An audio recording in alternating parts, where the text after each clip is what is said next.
Bonjour, je suis Louise Racine, formatrice au Centre de relations d'aide de Montréal et je suis ici pour vous présenter mon atelier conférence, un processus relationnel pour m'apaiser dans mes pertes et mes deuils.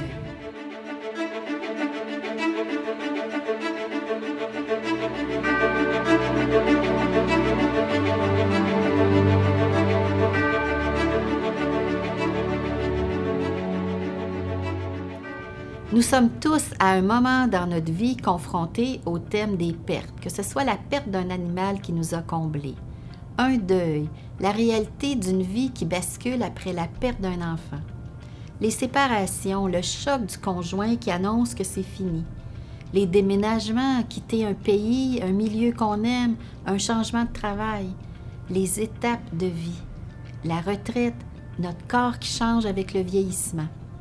Chacune de ces situations nous ramène à une réalité où c'est donc difficile de lâcher prise, de laisser partir, de vivre un détachement du passé. Mon expérience comme référence dans les deuils et les pertes depuis plus de 25 ans me fait voir combien c'est difficile de vivre ces transitions. Au moment où l'on perd, on voudrait donc arrêter de souffrir et passer rapidement à autre chose.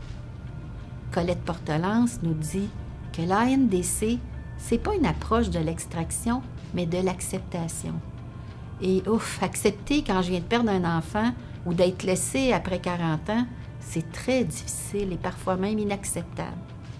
Toutefois, là où nous pouvons avoir du pouvoir, c'est accepter de vivre la souffrance de perdre et la vivre dans le moment présent.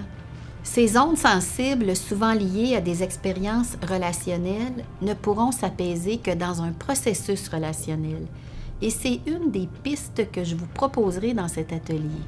Accepter de ressentir cette douleur, la nommer, en parler, être consolé, réconforté, sortir de l'isolement, voici d'autres pistes pour favoriser le processus d'apaisement et d'acceptation. Colette Portelance, dans son livre « La guérison intérieure par l'acceptation et le lâcher-prise », nous dit « Lâcher prise, c'est accepter tout. » et particulièrement nos limites physiques, psychiques et mentales, pour nous abandonner à nos forces intérieures.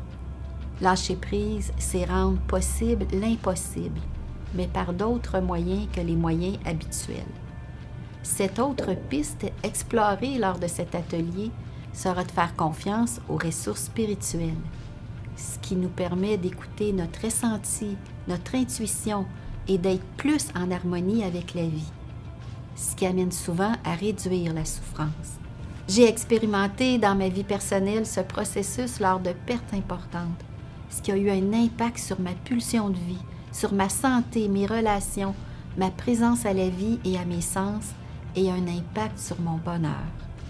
Je vous invite donc à cet atelier pour mieux choisir la vie.